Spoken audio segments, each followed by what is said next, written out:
Nous pouvons aussi faire un saut quantique au cerveau. Cependant, c'est beaucoup plus difficile à cause de la suprématie de notre esprit rationnel. Mais le cœur est très facilement quantique. Donc, nous devons trouver notre identité dans le cœur pour découvrir cette réalité quantique.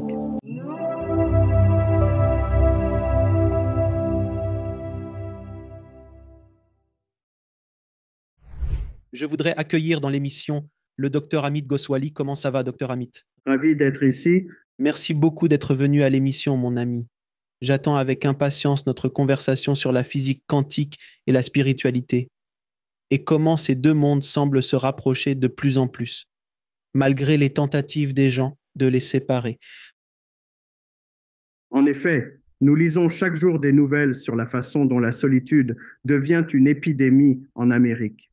Mais nous ne réalisons pas que la solitude est due au fait que nous ne reconnaissons pas l'amour, nous ne reconnaissons pas le cœur.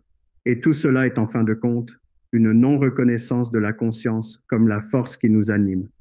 La croyance que la matière est tout crée vraiment des ravages dans le monde entier sous la forme du changement climatique global et autres. Polarisation de la politique. Mais les gens n'ont tout simplement aucune idée. L'intelligence est tout simplement niée. Tout est dans le déni. Il faut que la matière soit tout. Eh bien, laissez-moi vous demander, docteur Mead, qu'est-ce qui a commencé votre parcours? En tant que physicien quantique rebelle, vous êtes un peu un rebelle connectant la physique quantique et la spiritualité dans un domaine qui désapprouve cela. Vos collègues ont probablement désapprouvé quand vous avez commencé à vous exprimer ainsi publiquement. Qu'est-ce qui a lancé votre parcours ainsi? Eh bien, j'ai eu la chance d'avoir l'intuition qu'il existe une meilleure façon de faire de la physique que ce que les gens font. Les gens font de la physique comme si cela n'avait pas d'importance pour notre vie, comme si tout concernait le monde objectif, le monde matériel, mais en réalité, si la physique doit être la base de toutes les sciences, y compris la biologie et la psychologie, y compris nous, les êtres humains, alors la physique doit faire mieux que cela. Donc, j'ai l'intuition que la physique quantique a la réponse à cela. L'intuition est basée sur quelque chose que John Paul Newman, un grand scientifique, avait déjà souligné. Sauf que ce qu'il a suggéré, des paradoxes pouvaient être soulevés contre la manière d'inclure la conscience comme notre conscience personnelle. Et puis, une nuit, je parlais avec un ami. Et pendant cette conversation, l'illumination m'est venue que les paradoxes peuvent tous disparaître si nous réalisons que la conscience est le fondement de tout être. Et la matière existe comme des possibilités, parmi lesquelles la conscience peut choisir. C'est la solution du paradoxe quantique. Ça semble fantastique. Alors, pouvez-vous me dire comment définissez-vous la conscience en relation avec la physique quantique? Exactement. Donc, la physique quantique a besoin de la conscience parce que l'idée quantique, que les objets sont des ondes de possibilités, cette idée est révolutionnaire. Les gens essaient de la contourner. Et c'est ce qu'on appelle l'interaction de Copenhague. Et cela contrôle encore l'esprit de nombreux physiciens. Ils essaient de contourner ce problème de ce que signifie le fait qu'un objet soit une onde. À l'origine, ils ont essayé de suggérer que les objets sont des ondes. Mais bien sûr, nous ne les percevons pas comme des ondes. Vous les observez uniquement comme des particules, comme quelque chose qu'ils peuvent écarter. Cependant, nous ne pouvons jamais voir un objet unique comme une onde. Nous le percevons toujours lorsque nous le mesurons, nous le voyons comme une particule. Comment pouvez-vous ignorer cela?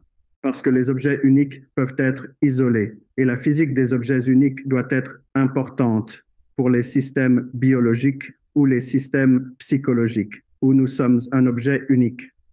Donc, je regardais cela de ce point de vue. Et puis, c'est évident. C'est évident que les ondes sont des ondes de possibilité, résidant dans un domaine en dehors de l'espace et du temps, comme les traditions spirituelles nous le disent depuis toujours. Que l'espace-temps n'est pas le seul domaine. Il y a le domaine qui transcende l'espace et le temps. Il l'appelait par des noms comme le paradis. Et il y avait beaucoup de malentendus sur ce que contient le paradis. Et cela a facilité l'implantation du biais matérialiste historiquement. Mais la physique quantique exclut clairement cette possibilité, parce qu'il existe un concept appelé non-localité. ce qui suggère que les objets quantiques, s'ils sont corrélés, s'ils interagissent, se rapprochant, ils peuvent communiquer instantanément. Mais la communication instantanée n'est pas permise dans l'espace et le temps. Donc, le fait qu'ils puissent communiquer instantanément suggère qu'il doit y avoir un domaine en dehors de l'espace et du temps. Et ce domaine est le domaine de la potentialité. C'est le domaine que nous appelons la conscience ou l'inconscient, pour être plus précis, car il n'y a pas d'expérience dans ce domaine. C'est ce que nous appelons l'inconscient. Un concept que Freud avait déjà introduit avant même l'arrivée de la physique quantique. J'ai parlé à de nombreuses personnes ayant vécu une expérience de mort imminente, des gens qui sont allés de l'autre côté, basés sur leurs expériences. Et ils parlent de cette communication instantanée, ce téléchargement d'informations instantanément. Donc cela rejoint un peu ce que vous dites. Mais d'un point de vue de la physique quantique, qu'est-ce que cela signifie réellement? Communication instantanée? Parce que je le comprends dans l'expérience de mort imminente, dans l'au-delà. Je comprends que c'est une communication d'âme à âme. C'est différent. Je l'ai entendu de nombreuses sources. Mais du point de vue pratique de la physique quantique, comment expliquez-vous cela? C'est une communication sans signaux. La communication, l'espace et le temps nécessitent un signal pour voyager de moi à toi. Mais la communication, en dehors de l'espace-temps, fonctionne sans signaux et donc n'a pas besoin de temps, de latence entre. Pour la communication, les signaux voyagent toujours à une vitesse finie. C'était la grande découverte d'Einstein, appelée théorie de la relativité. La vitesse de la lumière est la limite de vitesse maximale. Donc, à l'heure actuelle, un signal est toujours nécessaire pour communiquer. Et le signal doit prendre un certain temps pour parcourir la distance entre les objets. Cependant, dans le domaine de la potentialité, lorsque la non-localité est possible, la communication non locale est possible. Cela signifie que quelle que soit la distance entre les objets, ça n'a pas d'importance. Ils communiqueront instantanément de toute façon, et cela parce qu'il n'y a pas de signal impliqué. Donc, la communication non locale est une communication sans signal. Est-ce que c'est, en quelque sorte, la base de l'intrication quantique? C'est la base que nous appelons l'intrication quantique. C'est le phénomène que nous appelons l'intrication quantique. Pouvez-vous expliquer? Parce que vous et moi comprenons tous les deux. Je veux dire, je ne peux pas dire que je comprends l'intrication quantique, mais je comprends certaines de ces idées de base. Pouvez-vous l'expliquer aux profanes? Quelle révolutionnaire, entre guillemets, étrangeté qu'Einstein appelait la physique? Étrange. Que se passe-t-il exactement? Et pourquoi est-ce si révolutionnaire dans l'idée de la physique quantique et de la mécanique quantique? Einstein l'a qualifié de mystérieux parce que, pour Einstein, qui a découvert la théorie de la relativité, il est impératif que tout se produise dans l'espace et le temps. Einstein ne pouvait pas concevoir en dehors de l'espace et du temps. Et donc, il a qualifié une telle communication de mystérieuse. Mais dès que vous acceptez qu'il existe un extérieur de l'espace et du temps, un domaine de potentialité, comme nous l'appelons, alors le mystère n'existe plus, car c'est à l'intérieur de l'espace et du temps, où la règle est, vous ne pouvez pas dépasser la vitesse de la lumière pour voyager. Mais en dehors de l'espace-temps, il n'y a pas une telle règle. Et donc, toute vitesse, y compris la vitesse infinie, est possible. Et ainsi, la communication peut se faire à une vitesse infinie instantanément. Ce n'est pas du tout étrange, car la communication se fait à travers le domaine de la potentialité. Sinon, pensez à ces deux objets. Ils peuvent communiquer à travers l'espace et le temps. Ils peuvent aussi communiquer en dehors de l'espace et du temps. Parce que d'après ce que je comprends, avec l'intrication quantique, si quelque chose arrive à un neurone ou un électron ici, et que vous le mettez de l'autre côté de la pièce, si quelque chose lui arrive ici, c'est connecté et ça se produit instantanément ici. Et ils ont continué à essayer de l'éloigner de plus en plus avec l'espace, et le temps, essentiellement. Et peu importe la distance, je pense qu'ils ne l'ont pas fait dans l'espace ou quelque chose comme ça. Ont-ils pu le suivre au point où c'est juste comme, eh bien, cela n'a plus de sens dans le sens matérialiste, c'est là que vous vous embrouillez. Pensez à l'électron comme possible. Électrons, ils sont le domaine de la potentialité. Et donc, quand nous disons s'éloigner de plus en plus, ils s'éloignent potentiellement de plus en plus. Aucun des électrons n'est encore manifesté. D'accord, la mesure manifeste l'électron. Mais la manifestation montrera qu'il communique avant la manifestation. Comment? parce que quelle que soit la manière dont un électron se manifeste, l'autre électron est corrélé de cette manière. L'intrication ne peut pas être niée. Par exemple, nous disons que l'électron pionnier tourne dans ce sens.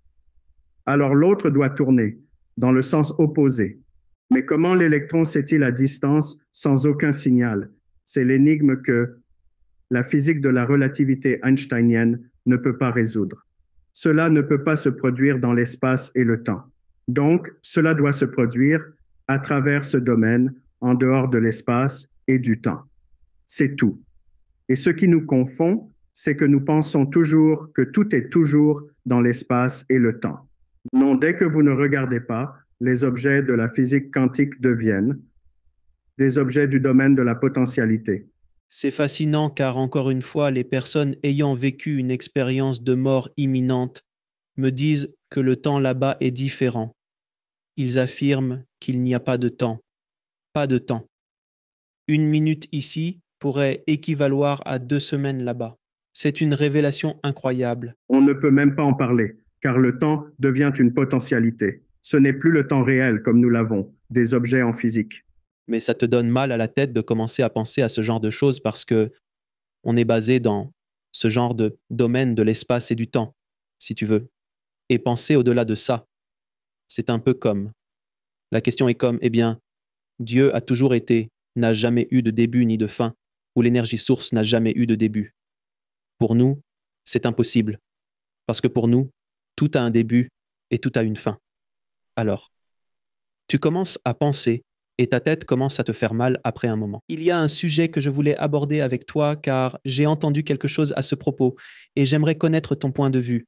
On dit que l'expansion de l'univers lui-même est plus rapide que la lumière dans l'espace et le temps. Est-ce exact? Non, ces choses sont très difficiles, pour le dire ainsi. C'est le résultat de théories très complexes dont nous parlons. En effet, dans la théorie générale de la relativité, de telles déclarations peuvent être faites, mais en vérité, elles n'ont rien à voir avec ce dont nous parlons. Bien sûr, c'est quelque chose de complètement différent. Nous parlons d'un endroit et d'un moment où l'espace n'est pas sculpté, et donc toutes ces questions sont secondaires. Si en présence d'un espace courbé, peut-il y avoir une vitesse supérieure à celle de la lumière? Ce sont d'autres questions. Sur Terre, nous faisons cette expérience. Il n'y a pas de courbure de l'espace ici pour justifier ce genre de problème. Il y a un conflit entre la physique quantique et la relativité générale. Cela n'est pas encore résolu, mais c'est un problème de haut niveau en physique, important seulement pour la cosmologie, nulle part ailleurs. Donc, nous devrions séparer ces problèmes de celui-ci. Ce sont des problèmes ici, sur Terre. Les choses ont été séparées par kilomètres. Nous avons une configuration expérimentale, séparée par kilomètres. Même ainsi, les objets se déplacent plus vite que la lumière. Pas de courbure de l'espace. Vous ne pouvez pas donner cet argument ici. Alors, d'où vient cette communication plus rapide que la lumière? Et cela doit être la non-localité quantique, selon un domaine en dehors de l'espace et du temps, parce que dans l'espace et le temps, cela ne pourrait jamais arriver. Eh bien, laissez-moi vous demander ceci. Pourquoi croyez-vous? Parce que vous êtes ou étiez à l'intérieur de la machine. Pourquoi croyez-vous que le matérialisme et les matérialistes ont tant de mal à accepter ces faits évidents et prouvables sur ce qui se passe, toute notre conversation, et ils l'ignorent tout simplement. Ils disent juste que c'est bizarre. Ils utilisent des mots méprisants comme bizarre parce qu'ils ne veulent pas y faire face, parce que cela remet en question toute la base de leur théorie. Pourquoi penses-tu qu'ils ont tant de mal à accepter les faits scientifiques? Eh bien, il y a des moyens d'eux. Vous avez entendu parler. Des gens qui peuvent éviter des discussions par des arguments rationnels, apparemment rationnels. Cela s'appelle la sophistique, d'après un mot grec. La Grèce antique avait cela. Il s'appelait sophiste et cela existe encore. La sophistique est une manière de nier la réalité en donnant l'apparence de rationalité. Donc l'apparence de rationalité est créée chaque fois qu'il y a une certaine confusion. Il y a quelque chose dont nous ne sommes pas encore tout à fait sûrs. L'argument rationnel avancé par les scientifiques est que le cerveau est un phénomène inconnu. Et donc, le cerveau pourrait faire des choses peut-être que nous n'avons pas encore compris comment il les fait. Ils disent donc que bien qu'il soit vrai qu'en principe, la non-localité est certainement une réalité. Et donc, nous disons qu'en principe, ce domaine inconscient existe, le domaine de la potentialité. Mais ils disent que ce n'est pas pertinent à l'échelle macroscopique où nous devenons le cerveau. Et ce n'est pas vraiment nous, il n'y a pas de nous, mais c'est le cerveau qui fait des choses étranges. Le cerveau est capable de faire toutes sortes de choses bizarres. Cela s'appelle le matérialisme promissoire. Karl Popper, un philosophe de renommée mondiale, a appelé cela le matérialisme promissoire. Vous ne pouvez pas argumenter contre de telles promesses. Qu'un jour, nous expliquerons la non-localité du cerveau. Mais c'est la controverse Richard Feynman, qui était un très grand physicien du siècle dernier. Il a prouvé que les ordinateurs ne peuvent pas le faire. Et donc, si vous regardez le cerveau comme un ordinateur, certainement le cerveau ne peut pas le faire. Mais ils disent de toujours, non, le cerveau n'est pas juste un ordinateur. Il peut aussi reconnaître et il peut avoir même de la non-localité. Il peut faire des mesures quantiques. Donc, toutes sortes de choses qui disent que c'est promissoire. Nous avons suffisamment d'incertitudes sur la structure du cerveau pour laisser un peu de doute dans l'esprit de chacun, et ils en profitent. Donc, cela va continuer. Je vais te dire la vraie raison, Alex. Il ne faut pas une intelligence horrifiante pour trouver la vraie raison. La vraie raison est que les scientifiques sont des gens rationnels. L'esprit rationnel te sépare de la conscience, te sépare de cette expérience non locale. Pour que la non-localité puisse l'expérimenter, le cerveau n'est pas le meilleur véhicule. Le véhicule est en réalité l'amour qui se manifeste dans un autre organe que nous avons, le cœur, qui a un système immunitaire et le cœur. Mais c'est très difficile pour les intellectuels de vivre cette expansion de conscience que nous appelons non-localité directement. Et parce qu'ils ne l'expérimentent jamais, ils acceptent le fait que, oui, il se pourrait que nous ne soyons que des machines. Bien qu'ils disent constamment qu'ils sont créatifs, qu'ils ont le libre arbitre, qu'ils règnent sur le monde, qu'ils peuvent apporter des changements, qu'ils se prennent très au sérieux. Mais au fond, ils croient que tout cela serait, que tout cela est juste vide et que le cerveau est le véritable acteur derrière nos actions. Vous acceptez? C'est comme essayer de quantifier l'amour. C'est quelque chose que nous avons tous ressenti d'une manière ou d'une autre. Mais nous ne pouvons pas le définir. Nous ne pouvons pas le cerner avec des concepts. Nous ne pouvons pas le réduire avec l'esprit rationnel. Et alors, vous savez qui va nous sortir de tout ce bourbier? Je pense que c'est très clair. Tout séminaire que j'enseigne, tous les cours que Valentina. Et nous avons un programme de doctorat, programme de master en sciences quantiques. Ce que nous enseignons, nos étudiants l'apprennent, mais ces matérialistes n'accepteront jamais ce genre de choses parce qu'ils seront toujours fatigués par la constriction dont ils souffrent. Ils ne ressentent jamais le cœur. Ils ne ressentent jamais l'amour. Il est bien connu que très peu de rationalistes ont jamais ressenti l'ampleur de ce que nous appelons l'amour. Mais bien sûr, les femmes le ressentent. Et ce que je voulais dire, c'est que les femmes affluent à nos cours. La majorité, 80% qui viennent à la physique quantique de cette manière. La science quantique, nous l'appelons, sont des femmes intéressants. Les femmes ressentent le cœur bien mieux. Bien sûr, il y a des gens comme toi et moi qui ressentent aussi le cœur, mais les femmes en général ressentent le cœur bien mieux que les hommes. Et c'est la grâce salvatrice. Oui, allez-y. Donc, ce que vous dites à propos de l'établissement des matérialistes, c'est essentiellement l'effet Galilée? Oui, on pense que même avant le fantôme, même avant Galilée, la déclaration de Descartes, je pense donc je suis donc rationnel. L'esprit est à jamais attaché à cette déclaration de Descartes, bien que les nouveaux scientifiques eux-mêmes aient depuis longtemps réfuté Descartes. Il y a un livre, même un beau livre, L'erreur de Descartes. L'erreur de Descartes était qu'il n'a pas reconnu les émotions de l'être humain.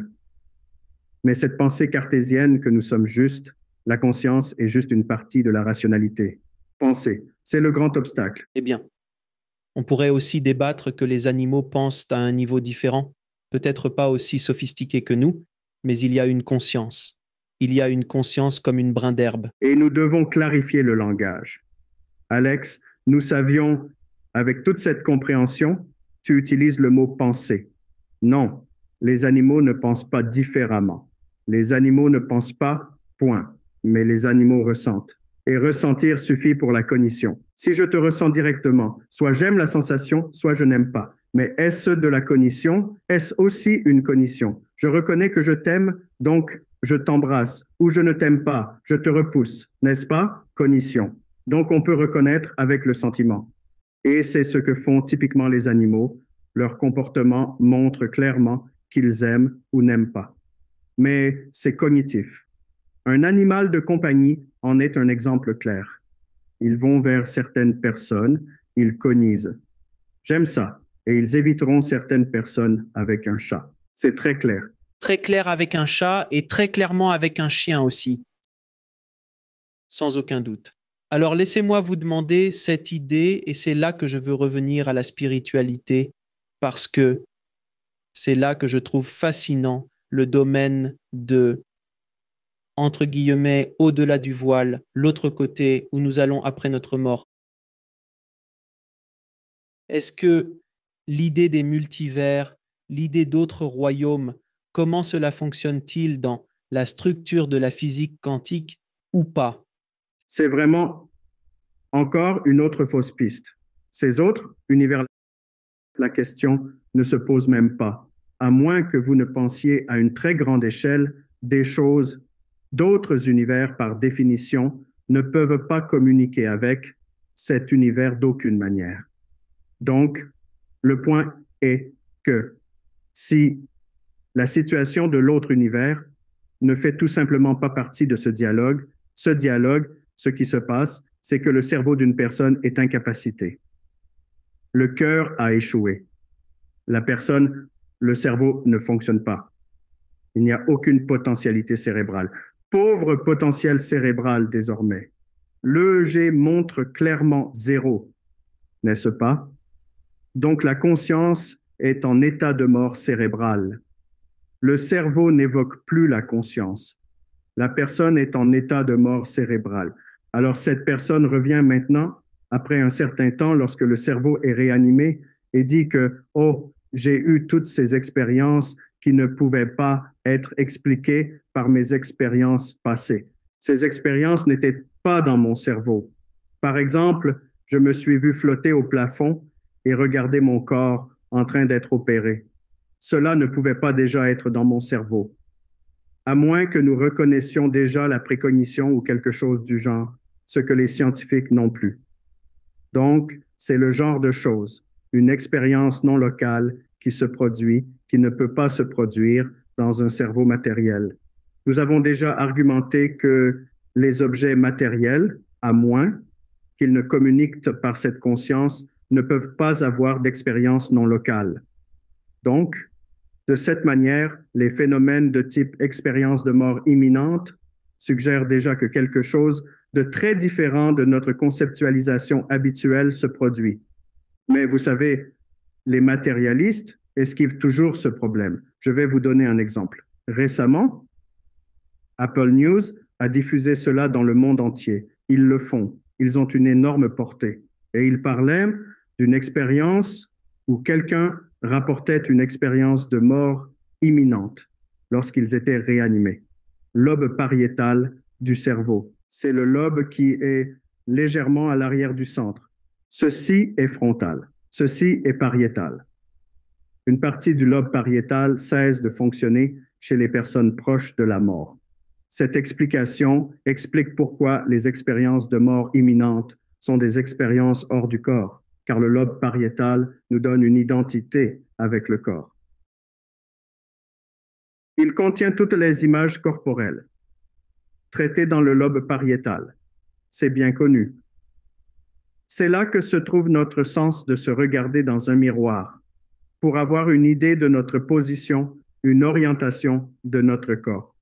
Tout cela vient du pariétal. Donc, quand cela est suspendu, nous perdons l'identité avec le corps physique et nous nous identifions davantage avec l'esprit et les sensations. C'est l'expérience de sortie du corps. Nous ne sommes plus identifiés au corps physique. Et il est vrai que le lobe pariétal, nous avons déjà prédit que ce lobe pariétal devrait être suspendu lorsque cette expérience se produit, mais en conclure que le cerveau le fait. Maintenant, nous avons une explication cérébrale de l'expérience de mort imminente et complètement fausse parce que ce n'est pas une explication cérébrale de l'expérience de mort imminente qui implique également la non-localité, ce flottement au-dessus de votre propre corps en cours d'opération. Cela ne peut pas être expliqué par un cerveau matériel, car les objets matériels ne peuvent jamais avoir d'expérience non locale par eux-mêmes sans l'aide de la conscience, n'est-ce pas? Eh bien oui, avec les expériences de mort imminente aussi.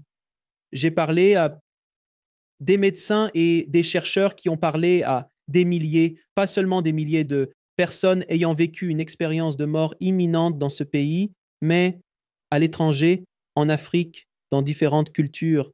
Et elles sont toutes différentes. Elles ont des thèmes similaires, ce qui est aussi intéressant. Comment pouvons-nous tous, en général, passer par une révision de vie? Il y a toujours généralement un conseil des anciens. Il y a certains éléments qui sont communs à beaucoup d'entre eux. Mais ensuite, quand vous allez voir un aborigène qui meurt, c'est complètement différent, mais avec des thèmes similaires, présentés de manière différente. Parce que si c'était censé être une chose humaine, alors nous retournerions tous au même programme et nous dirions, d'accord, nous voyons tous le tunnel de lumière. D'accord, nous suivons tous le chemin. Correct? Oui. Donc, cette expérience de mort imminente, certains souvenirs viennent de la mémoire collective de l'humanité, appelée inconscient collectif. C'est l'explication de pourquoi ils sont similaires, mais pas exactement similaires. Ils sont décrits en termes d'images différentes, l'imagerie est différente, mais l'idée est la même. Par exemple, tu vois tes proches, cette idée est la même. Quels proches dépendent de la culture? Vous voyez un enseignant spirituel. Encore une fois, cela dépend de la culture. Dans la culture occidentale, il verrait des images comme Jésus, dans la culture indienne, des dieux et des déesses, etc. Et cela montre très clairement que les images elles-mêmes que nous voyons ne sont pas pertinentes. Mais ce qui est derrière les images, ce qu'elles représentent, c'est la même chose. Donc, l'inconscient collectif est un concept que Carl Jung a développé pour lequel nous avons maintenant tellement de preuves que nous ne pouvons pas le nier. L'explication de la signification, même là. Le concept d'inconscient collectif est non local. Bien sûr, non local. Donc, nous étions des personnes connectées à une époque. Nous étions connectés avant de devenir rationnels. Tout le monde est plus ou moins d'accord pour dire que lorsque nous étions chasseurs-cueilleurs, il n'y avait pas d'esprit rationnel. L'esprit était très physique. À la fin de l'ère des chasseurs-cueilleurs, maintenant, les gens reconnaissent qu'il y a eu une phase où l'agriculture de jardin était disponible. Hommes et femmes travaillaient ensemble dans le jardin avec des outils simples, comme une houe ou une bêche. À cette époque, les familles se sont développées et l'amour s'est développé. Et donc, nous sommes aussi très connectés, nous sommes devenus non locaux les uns avec les autres. Maintenant, nous appelons cela la conscience tribale. Mais en réalité, c'est bien plus profond que cela. C'est cette connexion très profonde et non locale que nous avions les uns avec les autres, construisant ainsi l'inconscient collectif. Lorsque nous sommes connectés de manière non locale, un souvenir partagé permet un accès facile à nos mémoires qui seront simultanément constituées de la même expérience vécue. Et encore, ce n'est pas du tout de l'immatérialisme. Ça vit en. Au-delà de cela, le matérialisme. Deux personnes ne peuvent être connectées sans signaux, seulement avec des signaux, car elles sont collées. Seulement dans l'espace et le temps physique. Cela a beaucoup plus de sens maintenant. Donc, quand tu vas au-delà de l'espace et du temps, et là où cet enchevêtrement quantique et des choses comme ça vont, eh bien, laisse-moi te demander ceci. Alors, comment la physique quantique pourrait-elle expliquer l'unité, ce concept d'unité qui semble s'éveiller dans la société maintenant que nous sommes tous connectés d'une manière ou d'une autre? Oui, donc l'explication se fait à deux niveaux. L'un est que l'unité elle-même reflète une non-localité. Et pourquoi ne vivons-nous pas? La non-localité dans notre conscience ordinaire, parce que nous sommes conditionnés par notre mémoire. Les expériences ne nous parviennent pas directement à cause de ce conditionnement. Nous pourrions, et parfois cela arrive, ces expériences que nous appelons par des noms spéciaux, comme des expériences créatives ou de l'intuition. Mais l'expérience ordinaire provient d'un état de conscience que nous appelons l'ego. C'est une identification avec nos souvenirs personnels, notre histoire personnelle. Donc cet ego est évidemment beaucoup plus restreint que ce dont nous sommes capables. Non-localité, unité. L'ego n'est plus un. C'est détaché de cette unité. C'est ce qui cause le problème. Donc nous devons aller au-delà de l'ego, ce qui nécessite en sciences quantiques une transition discontinue. Saut quantique. La créativité est un saut quantique. L'intuition est un petit saut quantique. Et c'est ça. Le saut quantique nécessite un esprit accepté, acceptant. Le saut quantique nécessite un esprit ouvert. Et c'est ce que les matérialistes n'ont pas. Si vous utilisez trop votre esprit rationnel, vous perdez cette flexibilité. Vous n'êtes plus créatif dans ce sens. Créatif dans le sens quantique. Eh bien, laissez-moi vous demander ceci. Même Einstein, si je ne me trompe pas, même Einstein jouait du violon pour trouver des idées. Si je ne me trompe pas, n'est-ce pas? Il a fait des bons quantiques dans son domaine, correct? Oui, oui, il faisait des bons quantiques tout le temps. Il était le plus grand des bondisseurs quantiques. En ce qui concerne les expériences extérieures, il y a de plus grands bondisseurs quantiques. Jésus, leurs exemples. Mais ils n'ont pas découvert dans le monde extérieur. Ils ont découvert dans leur monde intérieur la nature de la conscience. Les matérialistes peuvent-ils expliquer la créativité? Eh bien, ils ne le font pas, mais ils détournent la question en confondant la créativité. Pour eux, la créativité se produit à cause d'un remaniement des connaissances existantes dans le cerveau. Donc, pour eux. Mais c'est beau d'une certaine manière. Alex, regarde ça. Ces programmes d'IA, comme le chat, ils peuvent être plus créatifs que n'importe quel être humain si tu acceptes la définition matérialiste de la créativité. C'est pourquoi les gens sont vraiment inquiets. Vous avez vu cela. Ça a fait beaucoup de bruit. Stephen Hawking, avant de mourir, il avait cette prémonition que les êtres humains allaient être dépassés par cette IA. Il était vraiment super effrayé que les êtres humains soient nés finis. Ils sont partis. Les machines sont vouées à prendre le dessus car elles sont bien plus créatives que nous. Il était aussi lié à cette définition de la créativité. La créativité n'est qu'un remaniement existant de tout ce qui est connu. Mais un être humain ne peut pas accéder au type d'accès que ces machines ont. Ces programmes d'IA ont déjà.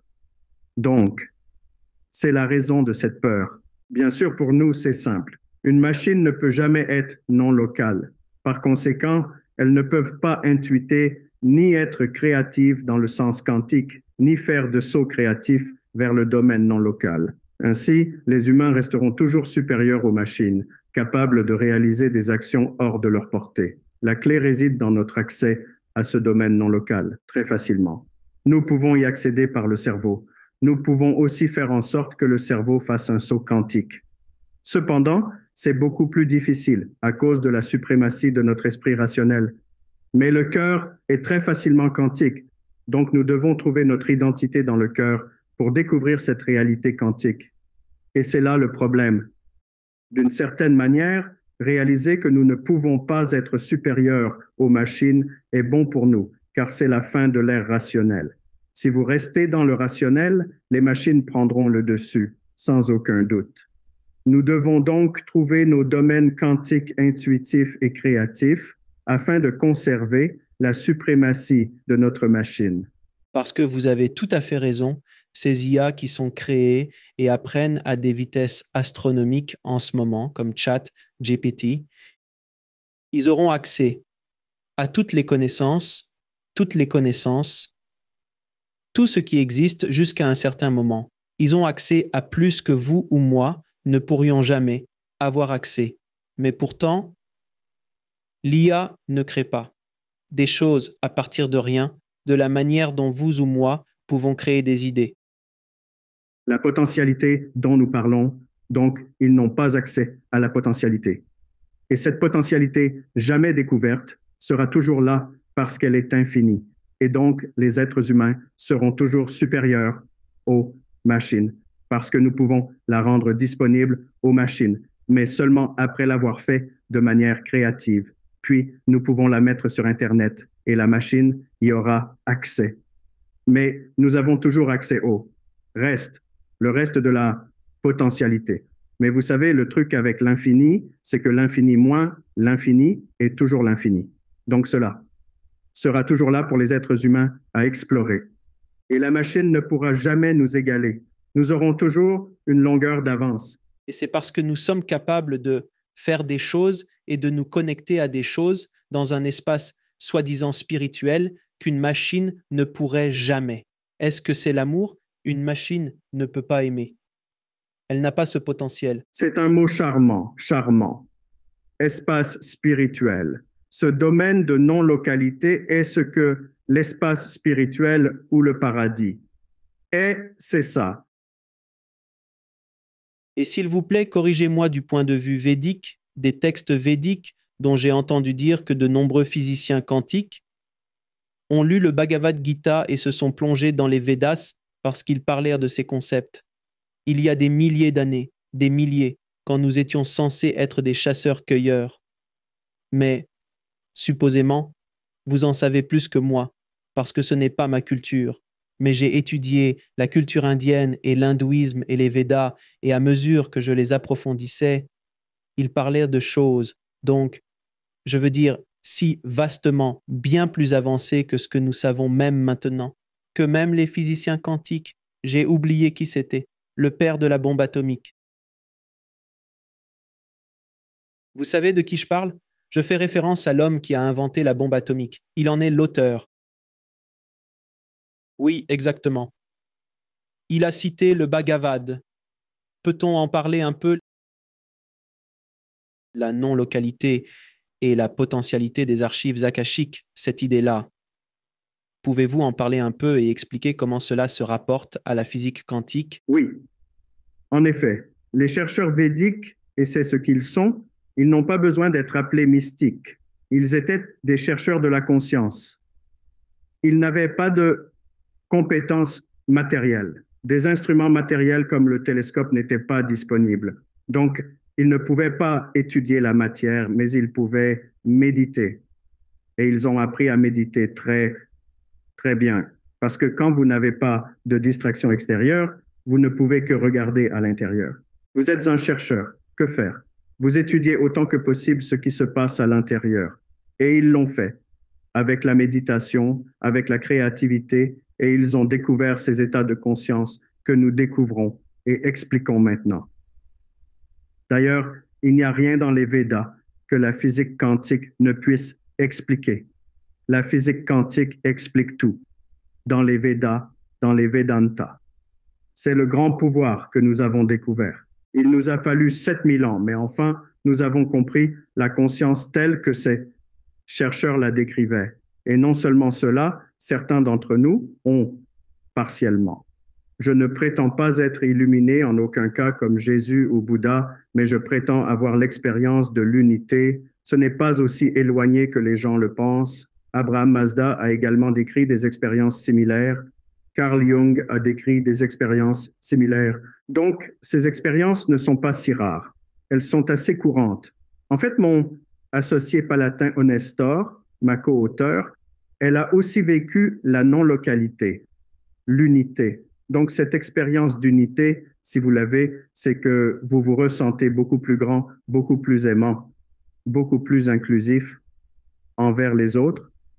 Qu'est-ce que cela signifie, inclure? Ma capacité à inclure un autre dans ma conscience est une expansion de ma conscience. Me voici, seulement moi. Et puis je t'inclus. C'est une expansion de ma conscience. Je prends soin de toi autant que je prends soin de moi. C'est une expansion de la conscience. Et cette expansion, quand nous sommes capables de la faire à l'infini, ces moments spécifiques, à ce moment de réalisation, je savais que je pouvais aimer tout le monde. Non seulement cela, cette capacité à aimer tout le monde a duré 2 jours entiers avant de s'estomper, ne me laissant aucun doute que c'est quelque chose de très réel que je vis. Comment es-tu arrivé là? Comment es-tu arrivé là? J'ai dû faire une méditation de 7 jours, méditation non-stop pendant toutes les heures de veille pour y arriver. Même le décrire est difficile parce que comment méditez-vous à chaque instant? Mais ce qui se passe, c'est qu'une partie est inconsciente, une partie est consciente. Nous appelons cela un processus doubi-doubi-dou. Mais c'est ce qui s'est passé. Et j'étais tenace, j'étais déterminé à le faire aussi longtemps que nécessaire. Alors, au 7e jour de cette pratique, je suis sorti de mon bureau à l'université où je travaillais. Et il y avait des prairies juste à l'extérieur et je marchais parmi les arbres. L'Oregon est magnifique. Alors, tout d'un coup, le monde est devenu un avec moi. Parce que j'ai ressenti que tant que vous ne l'avez pas, vous n'en aurez jamais la saveur. Mais c'est la seule façon de le décrire. Je ne fais plus qu'un avec tout. Permettez-moi de vous demander, pensez-vous qu'il y a plus de personnes comme vous, plus de physiciens quantiques et de matérialistes qui commencent à se rallier à cette idée, si vous voulez, à commencer à expliquer les choses, à accepter ces idées, cette nouvelle génération qui arrive? Il y a des physiciens quantiques. Henry Stapp, qui vient de décéder très récemment, il a écrit un livre très similaire au mien. Casey Blood a également écrit un livre. Le professeur de Rutgers, maintenant à la retraite, je crois. Donc, il y a des physiciens quantiques, mais il y en a beaucoup plus d'eux. En psychologie transpersonnelle, Tanger, par exemple, Carolou l'a peut-être déjà mentionné, Asagioli, c'est un Italien, grand psychologue transpersonnel. Orida Chaudhary, c'est un autre psychologue transpersonnel. Donc, il y a beaucoup plus de gens en psychologie et beaucoup moins de gens en physique quantique qui ont ce genre d'expérience. Quand vous avez ce genre d'expérience, au fait, vous avez mentionné les expériences de mort imminente. Tous ces gens ayant vécu une expérience de mort imminente, comme Raymond Moody, qui l'a étudié, comprennent parfaitement la physique quantique. Donc, pour eux, c'est plus simple. Pour les gens qui sont juste des rationalistes, utilisent les mathématiques toute leur vie et ne peuvent pas aller au-delà des mathématiques. C'est très difficile pour eux. Donc, je n'ai aucune rancune contre personne. Pourquoi ils ne peuvent pas accepter cela? Je prie juste pour qu'ils s'ouvrent. Les personnes vraiment créatives le peuvent, comme Richard Feynman. Vers la fin de sa vie, il a commencé à fréquenter l'Institut Esseln, un centre majeur de recherche sur la conscience. Donc, les deux grands. Si Einstein était vivant aujourd'hui, je suis sûr qu'il s'intéresserait à la recherche sur la conscience. Mais malheureusement, aujourd'hui, les personnes à qui nous décernons le prix Nobel sont d'un autre genre qu'autrefois où les gens étaient vraiment créatifs. Veuillez me corriger si je me trompe. N'a-t-on pas également décerné des prix Nobel à des physiciens théoriciens et des physiciens quantiques? Ils l'étaient jusqu'à un certain point, mais maintenant, ceux à qui nous décernons le prix Nobel sont souvent juste des expérimentateurs qui font juste une expérience très limitée en termes de portée. Bien que cette année, le prix Nobel ait été décerné aux découvreurs de la non-localité. Oui, c'est ce que je pensais. C'est une exception. Enfin, après 40 ans, nous avons décerné le prix Nobel à Asp. Alain Asp, qui a été déterminant dans la découverte de la non-localité. Alors, laissez-moi vous demander ceci, si c'est le cas. Le prix Nobel est le prix ultime dans le monde de la physique. Cela n'envoie-t-il pas un signal? Ça devrait aider? Cela devrait aider. Cela devrait aider. Mais nous devons aller plus loin, car il y a encore cette barrière. Les matérialistes peuvent toujours dire que le cerveau est macroscopique, que le cerveau est à haute température, ou j'ai déjà prouvé que oui, le cerveau peut effectivement invoquer la conscience et donc peut expérimenter la non-localité de la conscience. Vous devez comprendre la théorie de la mesure quantique de la bonne manière. Mais ces arguments ne sont toujours pas acceptés par les matérialistes parce qu'ils continuent de croire qu'il y aura quelque chose de nouveau sur le cerveau, que nous n'avons pas encore trouvé et qui convaincra tout le monde que ce phénomène peut être expliqué par le cerveau. En attendant, ils peuvent utiliser la sophistique parce que une partie de ce que fait le cerveau, ils peuvent créer comme un leurre, comme l'exemple que je vous ai donné. Le lobe pariétal est inactif lors d'une expérience de mort imminente. Donc, disons que nous avons trouvé l'explication matérielle. À cause de cela, nous avons des expériences de mort imminente. Cela n'explique pas toute l'expérience de mort imminente, notamment la non-localité explicite qu'ils rapportent. Ils ont pu voir leur propre corps être opéré. Comment pourraient-ils voir cela sans non-localité? Et vérifiable aussi, car ils pouvaient expliquer en détail leurs actions aux médecins. Aucune échappatoire. Il n'y a aucun moyen. Ils pourraient le découvrir par des considérations générales. Oui, c'est exact. Alors, un exemple parfait de ce dont nous parlons est l'effet placebo dans le domaine médical. C'est inexplicable, c'est effrayant, et ils ne peuvent pas le comprendre parce qu'ils sont coincés dans une vision matérialiste, les médecins en général. Que Dieu les bénisse. Écoutez, si je me fais tirer dessus, ne me frottez pas une feuille. La médecine moderne est incroyable, mais elle peut aller au-delà de ce que les matérialistes considèrent, et l'effet placebo en est un exemple parfait. Oui, l'effet placebo est un exemple clair de l'esprit sur la matière. Mais bien sûr, même l'appeler effet placebo, c'est tellement absurde. Je l'appelle effet placebo quand c'est une anomalie. Comment l'esprit, ou plutôt la conscience, nous utilisons juste le mot esprit pour nous embrouiller. Le mot esprit n'est pas la conscience. L'esprit est un aspect de la conscience. La conscience utilise l'esprit pour donner un sens aux objets physiques et autres objets. La conscience va au-delà de la matière et de l'esprit. C'est le point, mais le matérialiste embrouille tout en utilisant ces mots cartésiens. Descartes a commencé l'esprit et la conscience. Et donc, nous commençons à penser, d'accord, l'esprit est toujours associé au cerveau. Et donc, cela pourrait être un phénomène cérébral. Et il cite des résultats en neurosciences comme exemple de, par exemple, nous pensons. Et aujourd'hui, nous pouvons déplacer des objets par la pensée. Nous pouvons amplifier ces courants et ils peuvent commencer à déplacer des objets ou nous pouvons les convertir en mots prononcés. Nous pouvons convertir nos pensées mentales en mots qu'un ordinateur prononcera. Ainsi, de cette manière, nous créons la confusion comme si notre esprit était créé par notre cerveau. Mais le point est celui-ci. Le cerveau et l'esprit sont associés. Ils sont corrélés de manière non locale. Cela ne signifie pas que l'un est produit par l'autre. C'est juste une association. Il n'y a pas de lien de causalité. Ne signifie pas qu'il y a une connexion causale. Le cerveau produit l'esprit, mais tout cela devient une fausse piste.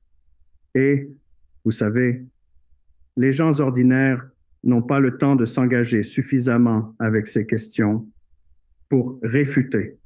Et donc, si vous voyez 100 articles parlant de cette manière, et puis 1 ou 2 articles parlant dans le sens opposé, comme nous le faisons en ce moment, mais en ce moment, au même moment où cette interview sera diffusée, imaginez des milliers et des milliers d'interviews seront diffusées, ce qui approfondira le préjugé matérialiste. Donc, nous ne pouvons tout simplement pas rivaliser de cette manière. La seule façon de rivaliser, nous le faisons déjà. Je vous ai parlé de cette institution où nous délivrons des diplômes de master et de doctorat, et ils sont convaincus parce qu'ils obtiennent tous les détails. Tout psychologue qui vient me parler, en seulement 2 heures, je peux commencer à changer sa vision du monde. Je ne prétends pas qu'il change miraculeusement tout de suite. En fait, changer miraculeusement tout de suite n'est de toute façon pas la bonne manière d'enseigner. Mais Je leur ferai comprendre clairement qu'il y a quelque chose de certain, rien qu'à l'idée de non-localité. Eh bien, je vais vous dire une chose. De mon point de vue, je crois qu'il y a plus de curiosité pour ces sujets maintenant, plus que je n'en ai jamais vu de ma vie. Et ces conversations plantent des graines. Elles ne fleuriront peut-être pas aujourd'hui, elles fleuriront peut-être dans quelques années, mais elles plantent des graines. Et je pense que c'est ainsi que ces grands changements se produisent, parce que les gens vont commencer. Les gens parlent de physique quantique lors de soirées, quoi. Il y a 30 ou 40 ans, c'était réservé à l'académie. Mais maintenant, les gens en parlent. Eh bien, tu connais l'intrication quantique ou tu connais la théorie du dédoublement ou ce genre de conversation sur une émission YouTube. Ce sont des choses dont on ne parlait pas. Les physiciens quantiques n'étaient-ils pas invités dans des émissions pour parler de théorie? Donc les gens sont intéressés. Et je pense vraiment qu'il y a un changement en cours. Et je pense que nous avons une chance de nous éloigner de cette vision matérialiste et industrielle de nos vies qui ne nous sert plus. Ça nous a servi un moment, mais ça ne nous sert plus maintenant. Oui, je suis totalement d'accord avec toi. C'est l'espoir du futur, la nouvelle génération. Va faire une énorme différence. Je le constate tout le temps. Lors du dernier atelier, je suis au Brésil en ce moment. Nous venons de terminer un atelier sur l'amour et une jeune fille de 16 ans est venue. Avec, bien sûr, mais elle est venue. Et elle s'épanouissait avec ses concepts comme la non-localité, comment l'amour, à cause de sa non-localité, c'est pourquoi il nous impressionne tant. Cela nous relie vraiment à l'autre que nous aimons. Cela élimine à jamais l'idée que je suis isolé. Cette solitude qui vient de l'individu newtonien est complètement absente. Pour un individu quantique, une fois que vous réalisez la physique quantique, il n'y a plus de solitude pour vous. C'est tellement vrai, car l'illusion est que nous sommes séparés. L'ego a créé l'illusion que nous sommes séparés. Mais une fois que vous comprenez, vous êtes une plus grande partie d'un tout, que nous sommes tous connectés. La dépression diminue, la solitude diminue. Je parlais à un neuroscientifique l'autre jour qui étudie le cerveau, sur la foi et sur Dieu depuis 30 ans. Et la dépression diminue, le suicide diminue. Vous gérez les problèmes de la vie différemment. Pas la religion, juste la foi qu'il y a quelque chose de plus grand que vous et que vous y êtes connecté. Ce concept est extrêmement puissant. Extrêmement important. Et c'est le concept que la science matérialiste moderne a éliminé.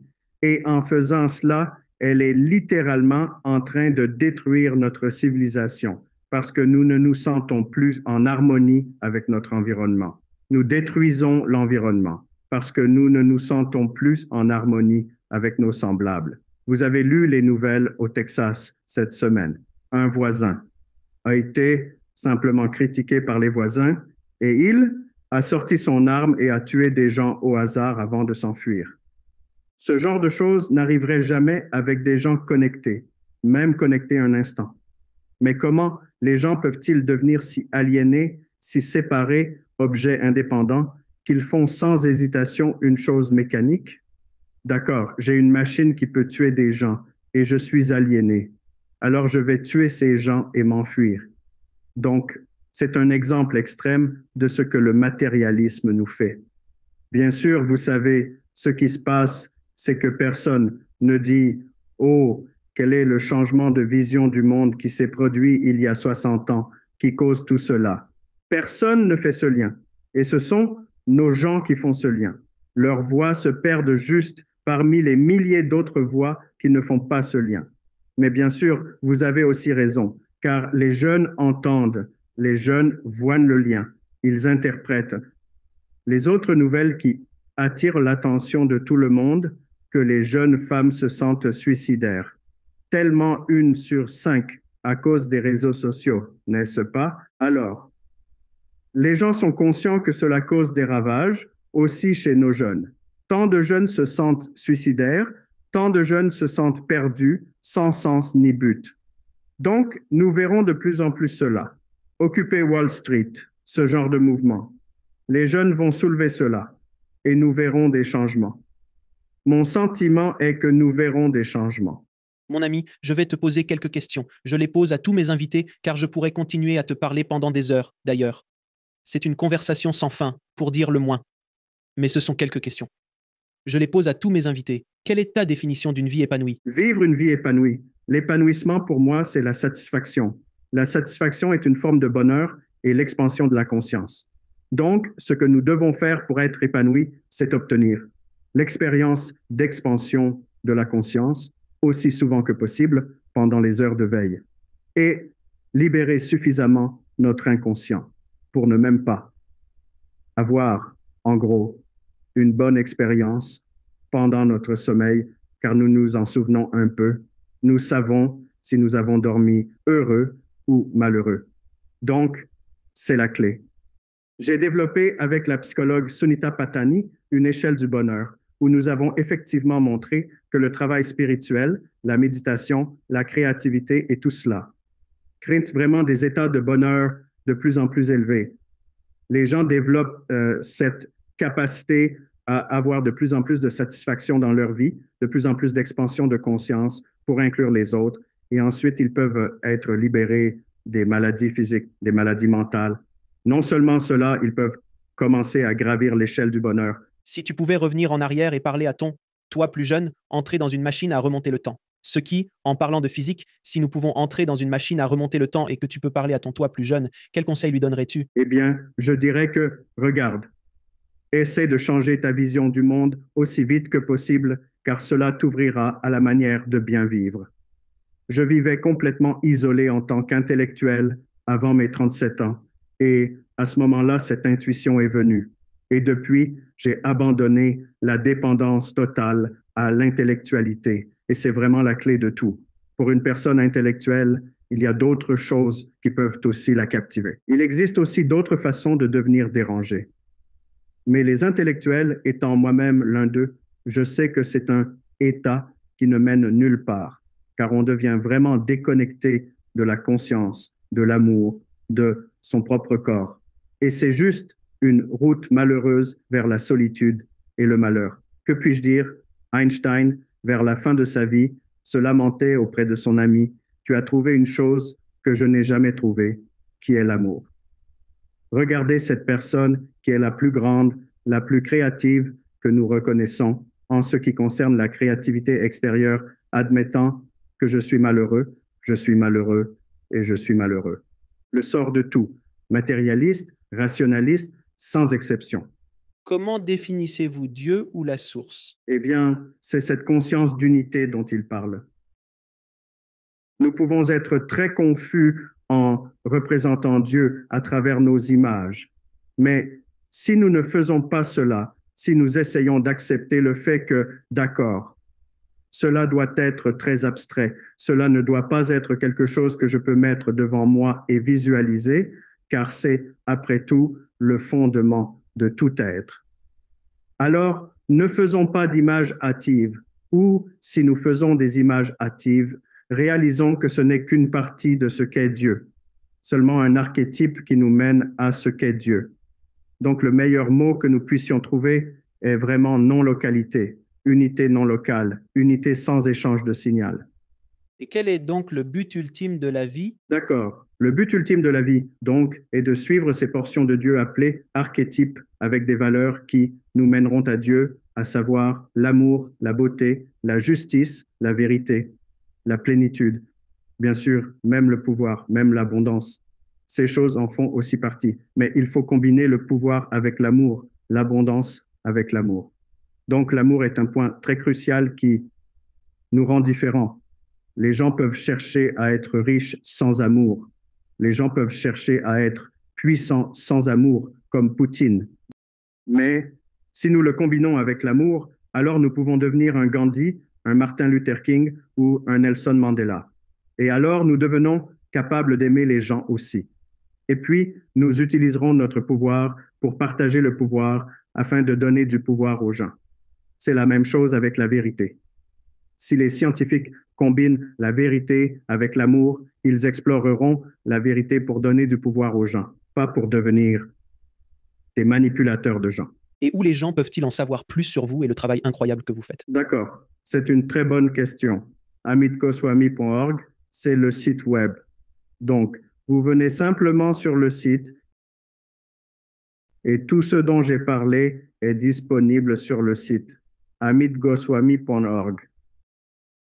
Avez-vous un dernier message pour le public? Oui. Le message final est, bien sûr, votre chemin vers l'unité, le but de la vie, le sens de la vie. Posez ces questions et, si les réponses viennent, elles viendront. Elles prendront la forme de l'un de ces archétypes que j'ai mentionnés. Suivez cet archétype. Croyez ce que Jessup Campbell a dit. Suivez votre bonheur. Les archétypes sont notre bonheur à suivre. La vie devient heureuse. Comme Alex m'a demandé, le travail nous donne de l'accomplissement. Ces archétypes, une vie pleine de sens, nous donnent de l'accomplissement. Dr. Meat, merci beaucoup pour cette conversation. J'espère que c'est l'une de ces graines qui a germé dans de nombreux esprits à travers le monde, mon ami. Je te suis reconnaissant ainsi qu'à l'incroyable travail que tu fais. Alors merci, mon ami. Merci. Merci de regarder. Cliquez sur une des vidéos ci-dessous pour poursuivre votre voyage et n'oubliez pas de vous abonner.